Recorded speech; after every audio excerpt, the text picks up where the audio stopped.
वहाँ शिव के कैलाश पर आगमन की एक ऐसी कथा जिसे सुनने मात्र से मन में शांति और शिव की कृपा का अनुभव होता है। तो आंखें बंद करके हर हर महादेव बोलिए और इस दिव्य कथा से जुड़ जाइए। शिव पुराण की इस दिव्य कथा को ब्रह्मा जी नारद जी को सुना रहे थे। ब्रह्मा जी बोले, हे नारद मुनि, कुबेर के कैलाश पर्वत पर तप करने से वहां पर भगवान शिव का शुभ आगमन हुआ।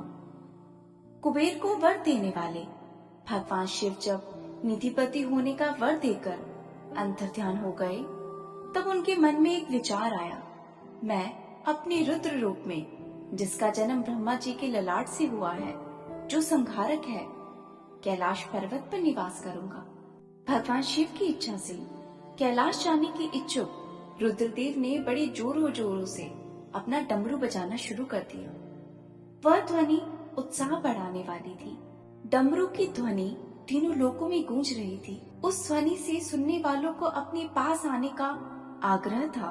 उस डमरू की ध्वनि को सुनकर ब्रह्मा, विष्णु, महेश आदि सभी देवी देवता, ऋषि मुनि, वेद शास्त्रों को जानने वाले सिद्ध लोग बड़ी उत्साहित होकर कैलाश पर्वत पर पहुंचे। भगवान शिव के सारे पार्षद और गणपाल भी कैलाश पर्वत पर पहुंचे।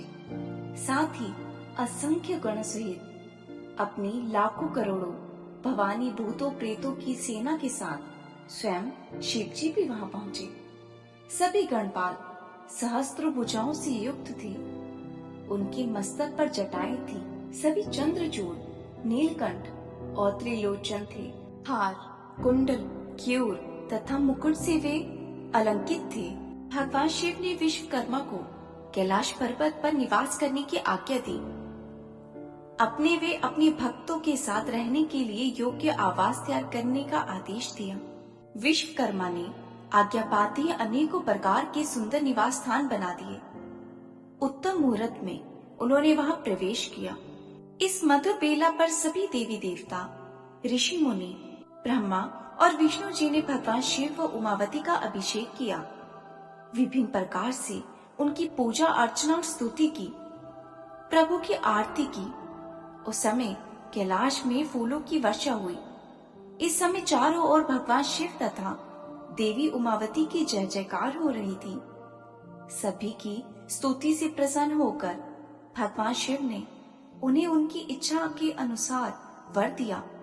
उन्हें अभीष्ट फलों और मनोवांछित वस्तुओं की भेंट दी।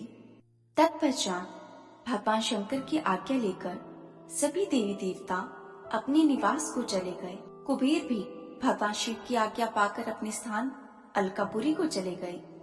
तत्पश्चात भगवान शंभु वहां निवास करने लगे। वे योग साधना में लीन होकर ध्यान मग्न रहने लगे।